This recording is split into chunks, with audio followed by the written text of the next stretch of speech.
안녕하십니까? 네, 오늘 성경 레위기 5장과 6장에 기록되어진 속건제의 한 부분을 통해서 교훈을 얻기 원합니다. 이 레위기에는 5가지의 제사가 기록되어 있습니다. 여기 화면에 보시는 바와 같이 번제, 소제, 화목제, 속죄제, 속건제 이렇게 이 순서대로 기록되어 있습니다.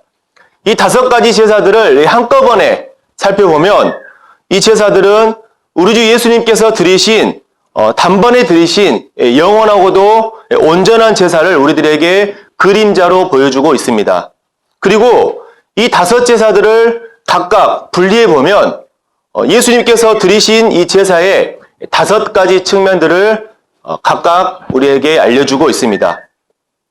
그래서 이 구약 시대에 드렸던 이 5 제사, 이것은 장차 미래에 하나님께서 정하신 때가 될 때 육신의 몸으로 이 땅에 오실 예수 그리스도께서 어떠한 일을 행하실 것인가, 어떠한 제사로서 인생들이 하나님 앞에 나아갈 근거를 마련해 주실 것인가를 그림자로 보여주고 있습니다. 자, 그러하기에 이제는 예수님의 그림자가 아닌 이 실체로 살아가는 오늘날의 이 교회는 반드시 이 5 제사들을 잘 알고 이해하는 가운데 우리들의 삶에 실제적으로 적용을 해야 하는 것입니다.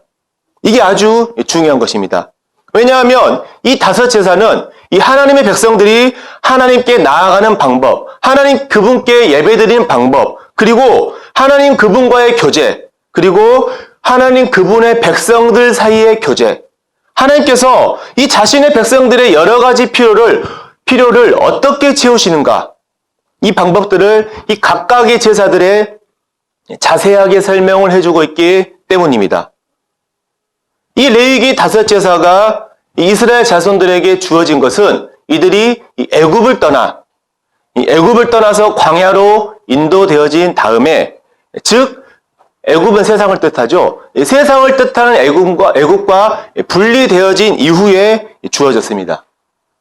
그래서 이스라엘이 하나님과 함께 있기 위해서 세상을 뜻하는 애굽과 분리되어진 후에야 비로소 하나님께서 예배와 봉사에 대한 이 사항들을 알려주셨다는 것입니다.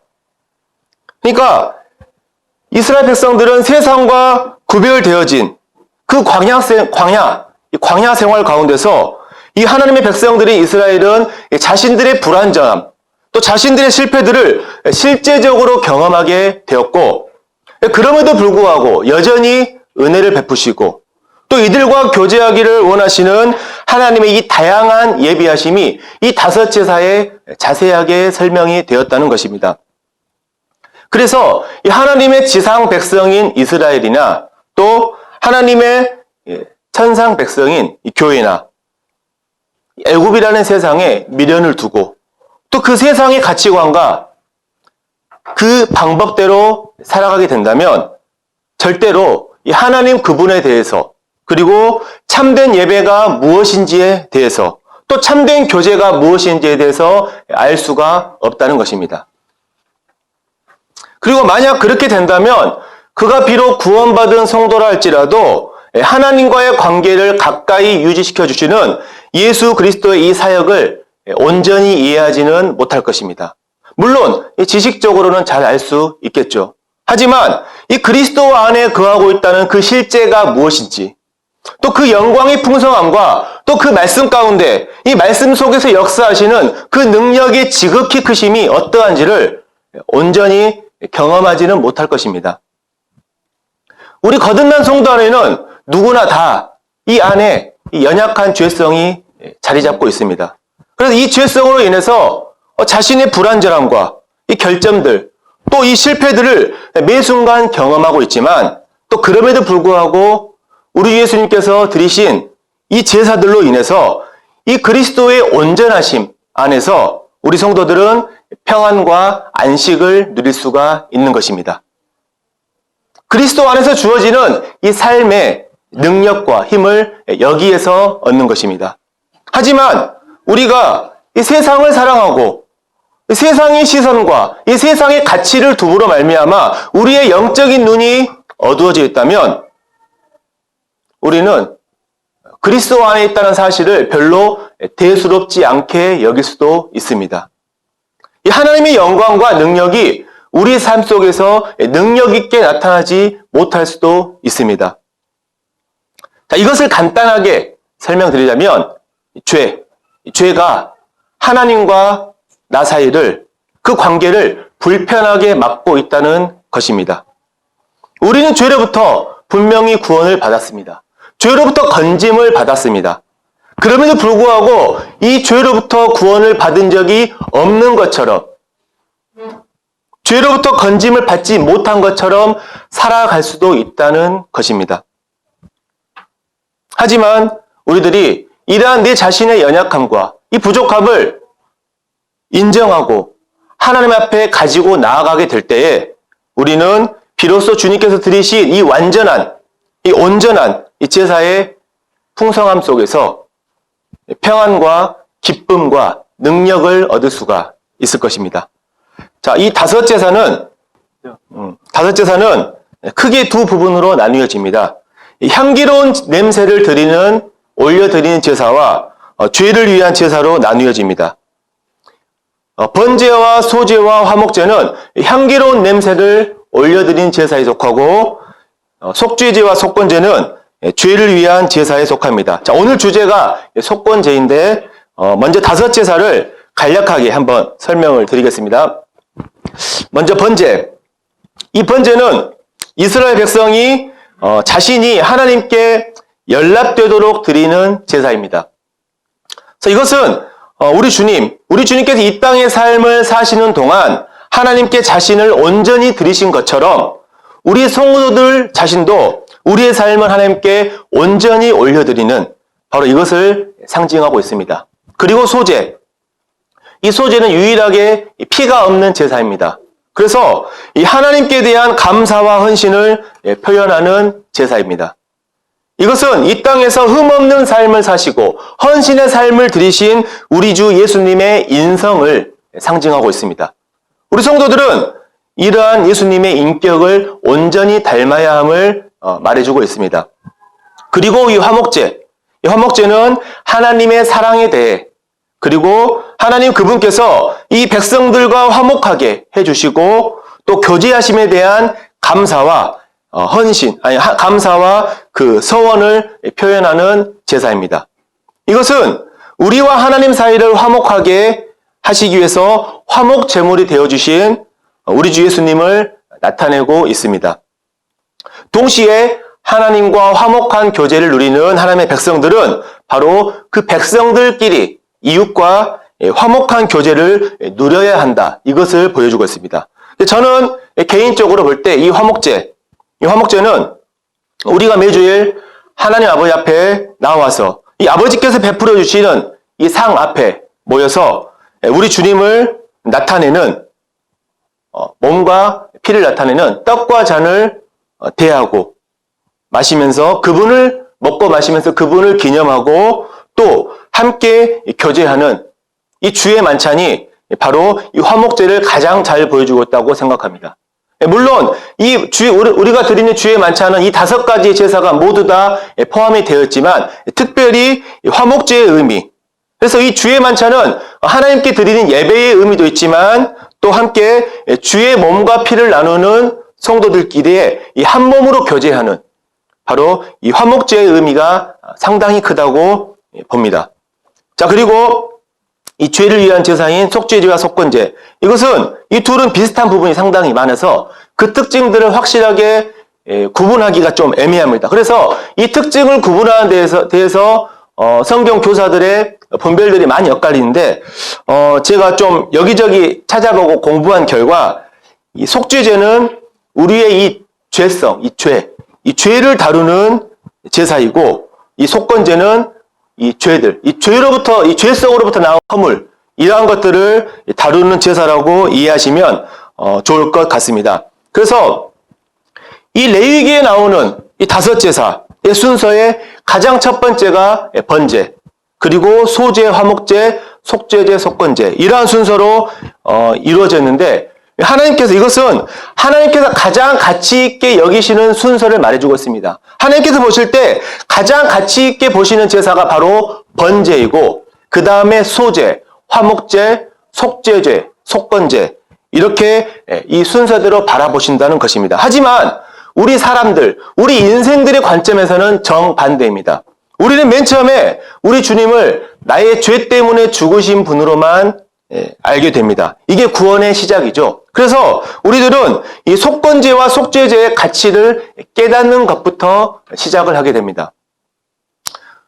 자, 그래서 우리의 신앙의 초보 때는 이 속건제처럼 바로 우리 주 예수님을 우리의 죄와 허물에 대해 용서해 주신 분, 해결해 주신 분으로만 알게 되지만, 우리의 신앙이 점차 성숙해지고 성장하게 된다면 우리는 이제 우리 안에 이 죄들, 이 허물을 짓게 만드는 아주 근본적인 이 죄성이 뿌리 깊게 자리 잡고 있다는 사실을 깨닫게 되고, 이로 인해서 우리는 고민하고 갈등하는 경우가 생기게 되죠. 이제 하나님 앞에서 정말 그동안 보지 못했던 나의 이 더럽고 이 부정한 실체를 볼 수 있는 눈이 열리게 됩니다.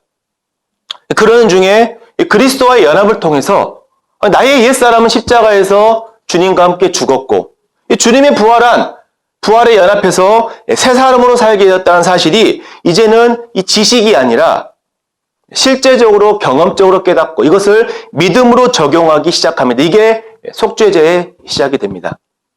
그러는 중에 우리 주님은 단지 나의 죄 때문에 죽어주신 분이 아니라 이제 이러한 부족하고 연약하고 무능력한 내 자신을 위해서 우리 자신을 하나님께 드리셨구나, 이걸 깨닫게 됩니다. 그래서 그렇게 신앙이 성장하면서 이제는 이 성도들과 사랑 안에서 하나가 되어가는 이 화목제를 알게 되고 적용하게 되고, 또 우리 주님의 인격을 닮아가는 소제, 또 내 삶 자체를 주님께 드리는 이 번제, 이 수준으로 나아가게 되는 것이죠. 자, 그러니까 이 죄를 위한 제사인 이 속건제, 속죄제는 이 신앙의 기초이고, 하나님께 올라가는 향기로운 냄새인 화목제와 소제와 번제는 신앙의 성숙으로 나아가는 성장이라는 것입니다. 자, 또 이 말을 바꿔 말하면 우리 성도들의 신앙에 있어서, 바로 이 성장에 있어서 이 죄에 대한 기초가 처음부터 잘 다져지지 않는다면, 그래서 우리가 죄의 형벌로부터 구원을 받았지만 여전히 우리 안에서 이 영향력을 미치고 있는 이 죄에 대한 문제를 확실하게 우리가 해결하지 못한다면 절대로 우리는 하나님께 향기로운 냄새를 드린 이 제사로, 그 헌신의 삶, 성숙의 삶으로 나아갈 수가 없다는 것입니다. 그래서 계속해서 이 모임 가운데 가르쳐지고 있는 이 그리스도와의 연합, 내가 죄에 대해 죽고 하나님에 대해서 살아있음을 우리가 알아야 하고, 또 그대로 여겨야 하며, 또 그 상태에서 우리 자신을 하나님께 온전히 드리는 이 원리를 우리의 삶의 경험으로 깨닫지 못한다면 우리의 신앙의 성장은 거의 있을 수가 없다는 것입니다. 그리고 여기에 대한 가장 중요한 기초는 내가 하나님 앞에서 얼마나 부정하고 더럽고 무능력한, 무가치한 자인지를 경험적으로 깨닫는 것이라고 계속해서 강조해온 이유가 여기에 있습니다.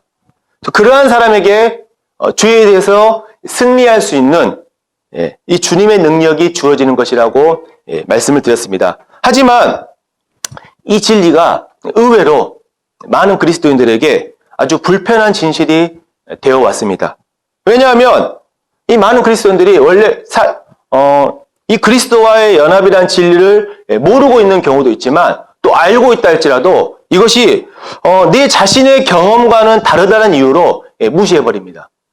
그래서 이제 삶 가운데 죄를 짓고 그것을 하나님께 자백하고 회복을 받는데, 이제 하나님께 나아가야 되는데 또다시 이제 그 삶으로 돌아와서 또 죄를 짓고 회개하고 회복받고, 이것을 마치 이 다람쥐가 쳇바퀴를 도는 것처럼 계속해서 그 삶 가운데 머물러 있게 되는 것을 보게 됩니다. 여기에 가장 큰 문제가 뭐냐면요, 이 작고 사소한 죄를 아주 대수롭지 않게 여기는, 그리고 이 하나님의 임재 앞에서 자신의 이 더럽고 부정한 실체를 경험적으로 들여다본 적이 없기 때문입니다. 제가 성도님들을 어떤 정죄하기 위한 목적으로 이런 말씀을 드리는 것이 아니라 절대 아닙니다. 죄가 무엇인지를 알아야 이 죄를 해결해 주신 주님께 온전히 나아갈 수 있는 것입니다. 우리가 죄에 대해 온전히 알지 못하는 가운데 있다면 절대로 하나님께서 나를 죄에서 구원해 주신 목적대로 살 수가 없는 것입니다.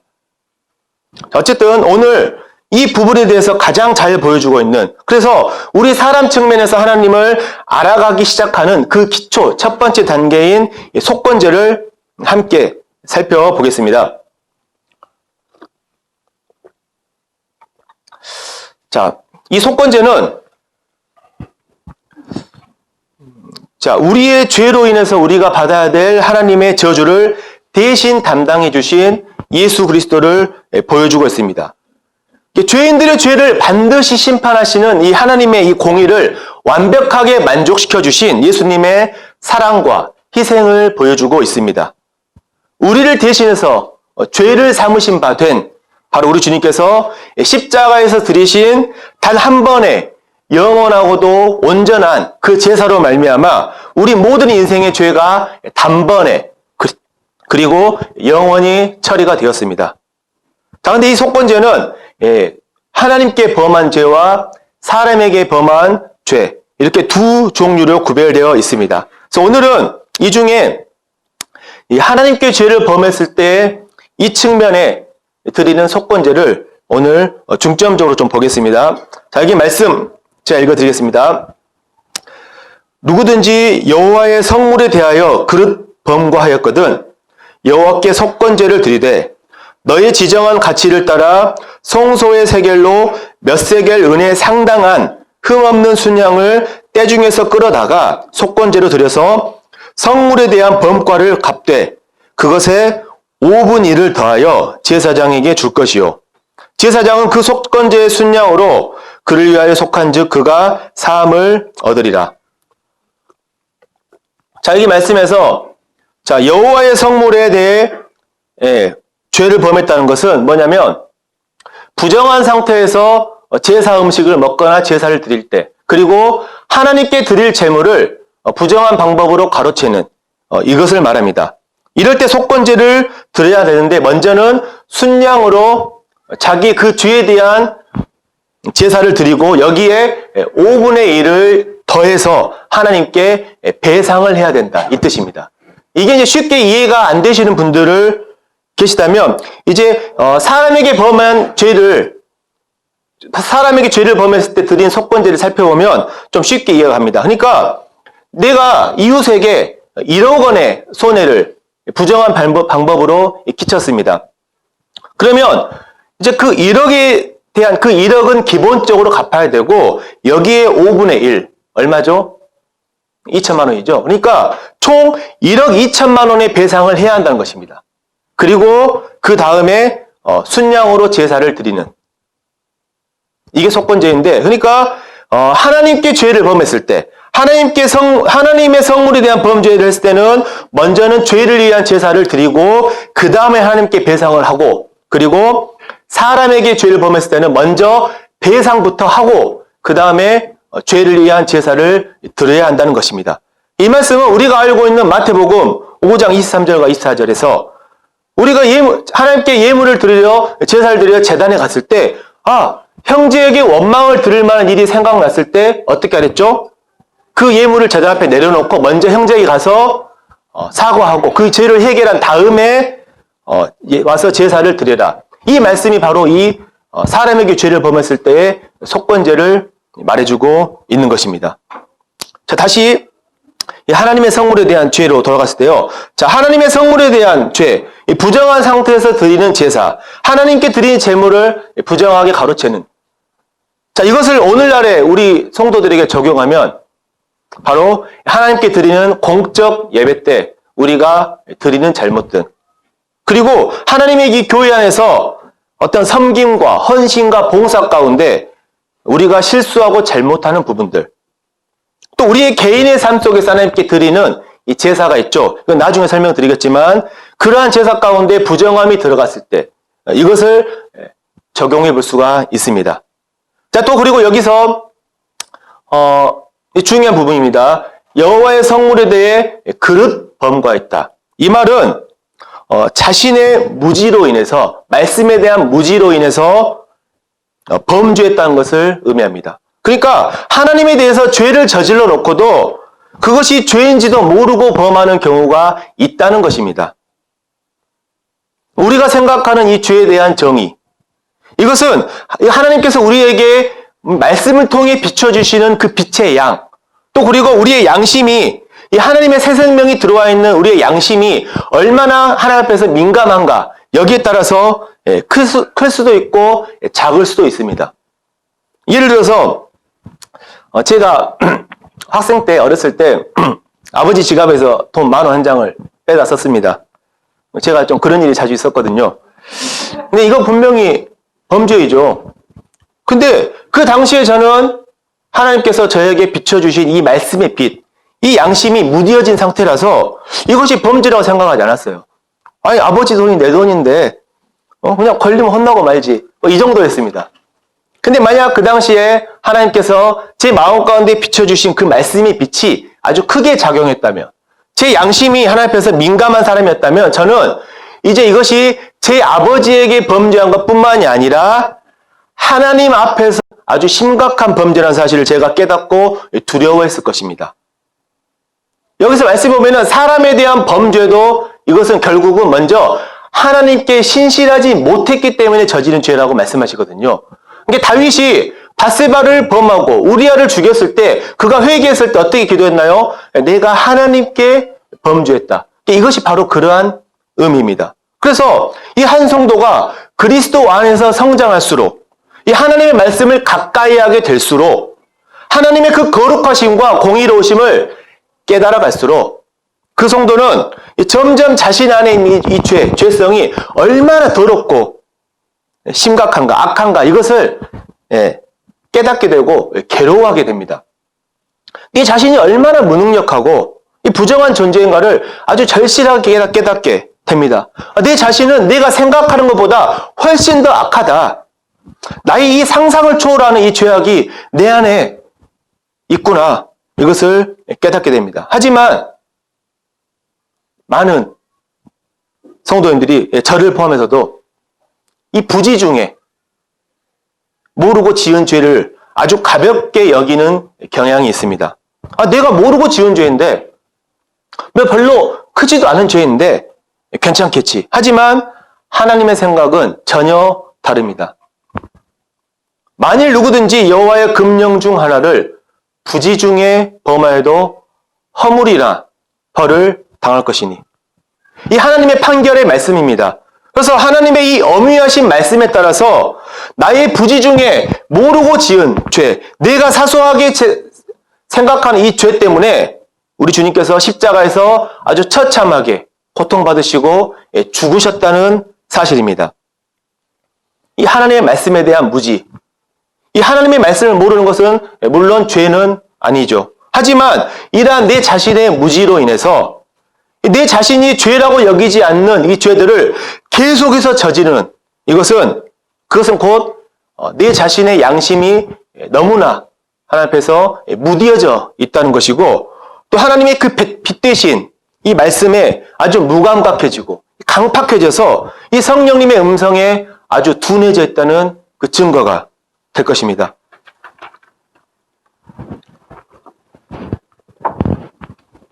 이 나의 상태, 나의 행동에 관한 문제에 있어서 오직 하나님만이 절대적인 심판자이시고, 오직 하나님의 말씀만이 절대적인 기준이 되는 것입니다. 이 우리 안에 있는 옛사람은 자꾸만 이 하나님의 거룩의 기준을 낮추려고 합니다. 하나님의 이 완벽하신 거룩을 무시할 수는 없고, 그렇다고 해서 그 거룩함을 내가 인정하자니 내 자신의 죄와 허물이 드러나게 되고, 그래서 이 말씀에 대한 합리화를 스스로 해서 자꾸 이 거룩의 기준을 낮추려고 합니다. 이 정도 작은 죄는 괜찮겠지. 다른 성도들도 저런 죄를 저지르는데 어때? 근데 이것은 바로 우리 모두가 가지고 있는 바로 하나님을 향한 이 반역적인 옛사람의 성품입니다. 그래서 우리는 우리 나름대로 하나님께 제사를 드린다고 하고 나름대로 그분의 일에 봉사의 일을 한다고 생각하겠지만 우리는 생각해야 됩니다. 나도 모르는 사이에 이 하나님의 성물에 대한 죄를 범하고 있지는 않은가. 이것을 늘 생각해야 됩니다. 하나님의 성물에 대한 범죄. 이것은 그분에 대한 재물을 부정한 방법으로 가로채거나 또 부정한 상태에서 제사를 드리는 것이라 말씀드렸었죠. 자, 이것을 우리들에게 적용을 해보면, 자, 우리가 주일날 드리는 주의 만찬이 있습니다. 만찬 예배가 있습니다. 그래서 말씀에 분명히 떡과 잔을 떼기에 앞서서 우리에게 해결하지 못한 죄가 있거나 또 어떤 나와 불편한 관계에 있는 성도가 있다면 분명히 그 문제를 하나님 앞에 내려놓고 자백하고 해결하고 또 성도와의 그 불편한 관계를 해결하고 떡과 잔을 대해야 되는데 그렇지 못한 경우가 우리에게 얼마나 많이 있습니까? 또 우리가 우리의 삶 가운데 지은 죄들을 이 하나님의 말씀에 대한 무지로 말미암아 이것이 죄라고 생각하지 못한 채 떡과 잔을 대하는 경우가 얼마나 많이 있습니까? 또 이 부분은 저도 정말 참 어렸을 때부터 고치기 힘든 부분입니다. 이 예배 시간에 하나님께 온전히 감사, 기도, 찬양을 드려야 되는데 여기에 온전히 집중하지 못하고 어떤 잡생각을 한다거나 또 세상의 일로 인한 어떤 고민으로 산만해지는 경우가 얼마나 많습니까? 심지어 이 찬양 드리고 기도하는 시간에 휴대폰을 켜놓고 다른 짓을 한다거나 다른 책을 펴놓고 다른 볼일을 보는 경우는 없지 않습니까? 만약 구약 이스라엘 백성들이 하나님께 제사를 드리는 도중에 이와 비슷한 일을 했다면 과연 어떻게 되었을까요? 이러한 무지함으로 인해서 하나님께 드리는 성물을 범했던 경우는 구약 말라기서에 아주 잘 나와 있습니다. 이 하나님께 제물을 드릴 때 흠없고 점없는 이 완전한 가장 최고의 것을 드려야 되는데 이 말라기 시대의 이스라엘 백성들이 하나님께 예배를 드릴 때 저는 것, 눈먼 것, 훔친 것, 병든 것 이런 것들을 하나님께 드리면서도 그것이 자신들의 그 무지로 말미암아서 양심이 둔해져서 죄라는 걸 깨닫지 못하고 오히려 하나님을 향해서 따집니다. 우리가 어떻게 하나님의 이름을 멸시했습니까? 우리가 어떻게 하나님을 더럽혔습니까? 이렇게 따지는 것을 보게 됩니다. 하나님께서는 정말 한탄하시면서 제발 누가 이 성전 문을 닫아버려가지고 이런 헛된 제사를 내가 받지 않았으면 좋겠다. 이렇게 말씀하셨습니다. 혹시 우리가 드리는 이 예배, 이 집회, 이것이 이 말라기 시대의 상황과 비슷하지는 않은지를 한 번쯤은 우리는 생각해 봐야 됩니다. 또한 우리의 개인의 삶 속에서 우리가 왕 같은 제사장으로 드리는 이 제사는 문제가 없습니까? 자, 성경에 보면은 이 5가지 정도로 우리 왕 같은 제사장들이 드리는 제사를 말씀해 주고 있습니다. 먼저는 우리 몸의 제사. 로마서 12장 1절에 우리 몸을 하나님께서 받으실 만한 거룩한 산 제물로 우리 삶 자체를 하나님께 드리는 이 몸의 제사가 있습니다. 두 번째로 히브리서 13장 15절에 찬미의 제사. 우리가 드리는 찬양이 바로 우리 입술로 드리는 제사입니다. 그리고 13장 16절에 선한 행실의 제사와 물질의 제사가 있죠. 우리가 선한 행실을 하는 것은 바로 하나님께서 기쁘시게 받으시는 제사이고 또 우리가 서로 나누어주는 이웃을 돕고 나누는 것은 바로 하나님께서 기쁘시게 받으시는 제사라고 말씀하고 있습니다.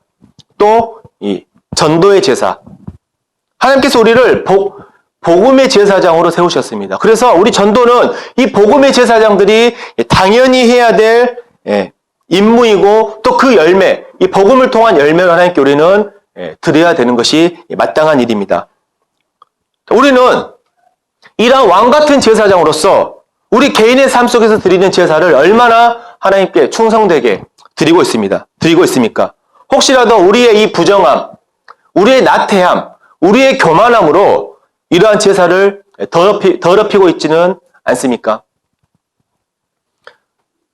우리는 우리는 지금 정말 흠없고 점없는 아주 가장 최상의 것으로 또 가장 최상의 마음으로 하나님께 제사를 드리고 있습니까?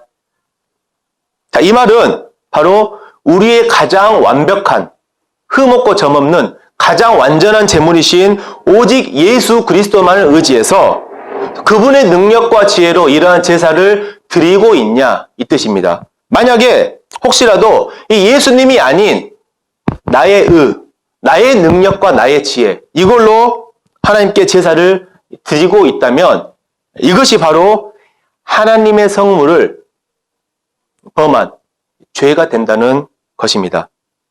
그래서 저 역시 그렇지만 여기 계신 성도님께서도 이러한 부분들을 생각해 보게 될 때 우리들이 얼마나 우리 삶 속에서 잘못된 제사들을 지금 드리고 있지 않는가, 하나님의 성물을 범하는 죄를 범하고 있지 않은가를 우리는 생각할 수 있어야 됩니다. 그래서 우리가 정상적인 성도라면 처음에는 별로 죄라고 생각하지 않았던 것들이 하나님께서 비춰주시는 그 말씀, 그분의 빛에 의해서 드러나게 될 때 이제 우리 성도는 이제 자기의 이 무지로 인해서 자신도 모르는 사이에 그러한 죄를 얼마나 오랫동안 내가 저질러 왔구나 이 사실을 깨닫고 근심하게 될 것입니다. 하지만 이 하나님의 이 거룩의 빛 앞에서 자기의 죄와 허물이 밝히 드러나는 것, 이것은 정말 사실은 그에게는 괴로운 일입니다. 하지만 이와 동시에 바로 내가 죄라고 인식하지 못했던 그 죄들과 허물까지도 완벽하게 해결해 주신 우리 주 예수님의 십자가의 그 구속사역이 얼마나 위대한지를 깨닫게 됩니다. 그러한 주님의 피를 더욱더 의지하게 되고 거기에서 이제 진정한 평안과 감사와 능력이 나오는 것입니다. 정말 중요한 것은 우리의 무지함으로 인해 나도 모르게 범했던 이 죄와 허물, 이것이 예수님의 십자가의 이 속죄 사역, 이 속건제, 이 사역으로 완벽하게 해결되었다는 것이 정말 중요한 것입니다. 우리의 죄와 허물이 완벽하게 해결되었을 뿐만 아니라 거기에 더해서 5분 1을 더해서 이 말씀이 우리에게 정말 큰 위로와 힘을 줍니다. 그러니까 이것을 우리 주님의 속건 제사에 적용해 보면 우리 주님께서 우리의 속건 제물이 되어 주셨는데 우리의 죄값이 1억이라고 친다면 우리 주님께서 우리의 죄값인 1억에 또 5분의 1을 더해서 2천만 원, 1억 2천만 원의 값어치를 치르고 우리를 속량해 주셨다는 것입니다. 물론 우리 주님의 생명과 그 피는 어떤 온 우주를 주고도 사지 못할 가치가 있지만 상징적인 의미로 5분의 1이라는 표현이 사용되었습니다. 그래서 주님께서 이 십자가의 이 구속사역을 통해서 우리 그 주님의 값을 치르고 우리를 사셨는데 우리 주님의 가치는 그 사역은 우리가 범한 이 모든 죄보다 또 이 세상의 모든 사람들의 죄를 모두 다 갚고도 넘쳐 흐를 만큼 그만한 가치가 있다는 것입니다.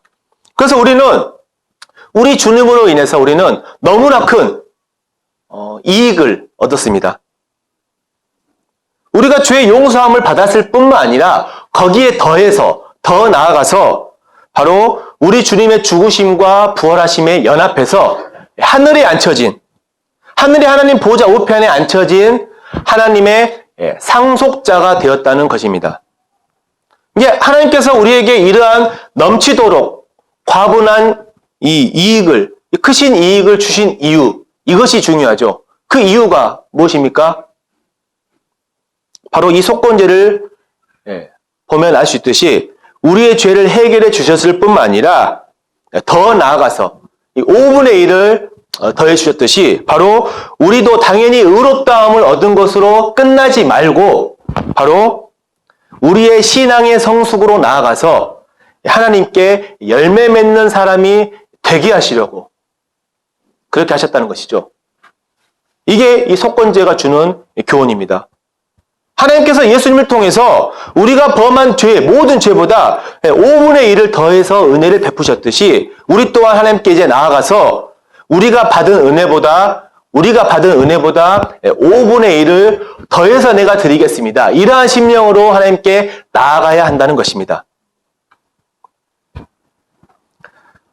그가 우리를 대신하여 자신을 주심은 모든 불법에서 우리를 속량하시고 우리를 깨끗하게 하사 선한 일을 열심히 하는 자기 백성이 되게 하려 하심이라. 그러하기에 이 놀라운 은혜의 진리를 깨달은 사람, 이 사람은 이 복음으로 인해서 당연히 변화되게 됩니다. 전에는 나만, 내 자신만 알고 다른 사람들이 피해를 생각하지 않았지만 이제는 이 복음을 깨달은 후에는 어떤 사람에게, 내가 하나님뿐만 아니라 사람에게 지은 죄에 있어서도 바로 5분의 1을 더 갚아야 하듯이 내가 피해를 주거나 잘못한 사람에게 가서 사과하고 용서를 구하는 것은 물론이고 그에게 입혔던 이 손해의 5분의 1을 더해서 보상까지 하는 사람입니다. 자신의 잘못을 고치는 것은 물론이고 더 나아가서 예수 그리스도의 이 사랑과 은혜, 이 선행을 실제적으로 삶으로 실천하는 것입니다. 이것이 은혜를 깨달은 성도의 정상적인 삶의 방향입니다. 예수님께서 십자가를 통해서 우리에게 보여주신 그 은혜, 단순히 죄만 용서한 것이 절대로 아닙니다. 우리를 이 죄의 저주에서 이제는 하나님의 축복의 자리로 옮겨주셨습니다. 우리는 전날의 죄에 대해 무감각하게 인해서 어떤 더럽고 부정한 삶이 우리의 삶을 지배했다면 이제는 하나님의 거룩과 자비를 사랑하는 삶으로 우리는 변화가 되었습니다. 또 사탄의 일을 일삼는 전날의 그러한 종이었죠. 이제는 하나님의 일꾼이자 군사로 부르심을 입었습니다. 전날에는 내 자기 자신만을 위한 삶이었는데 이제는 내 자신을 부인하고 이제 하나님을 또 옆에 있는 이웃을 위한 삶으로 우리는 바뀌어가게 됐습니다. 근데 정말 여기서 우리가 조심해야 할 것, 이 속건제를 보면서 우리의 죄가 십자가의 이 속건제의 피로 다 용서를 받았다고 말을 하면서도 거기에 더해서 이 5분의 1을 내어놓지 않는 것, 이거 조심해야 됩니다. 이게 무슨 말이냐면 예수님이 십자가로 깨끗함을 얻었다고 말하면서도 이 그의 실제적인 삶에서 하나님의 선함과 하나님의 거룩하심을 드러내지 않는다면 이것은 헛된 것이라는 의미입니다. 주님께서 십자가에서 나의 죄보다 더 큰 값을 치르셨습니다. 주님께서 흘려주신 이 피와 희생은 나의 모든 죄를 다 덮고도 남는 넘치는 가치가 있습니다. 우리가 이 은혜를 온전히 받은 사람이라면 당연히 우리도 주님께 의로움을 받은 것으로 끝나면 안 되고 그 이상으로 이제 의의 열매를 맺어서 하나님께 드리는 것이 정말 합당하지 않겠습니까? 이 밑에 말씀 읽겠습니다. 예수 그리스도로 말미암아 의의 열매가 가득하여 하나님의 영광과 찬송이 되기를 원하노라. 우리 그리스도인들은 바로 이러한 간증을 나타내기 위해서 구원받고 부르심을 입은 것입니다. 자, 오늘 속건제의 교훈을 통해서 바로 하나님의 은혜로 죄사함과 의로움을 받은 것으로 끝나는 우리들이 아니라 바로 더 나아가서 이제 하나님께 그 은혜에 맞는 열매를 맺어드리는 우리 남북교회 성도님들이 되었으면 합니다. 이상으로 마치겠습니다.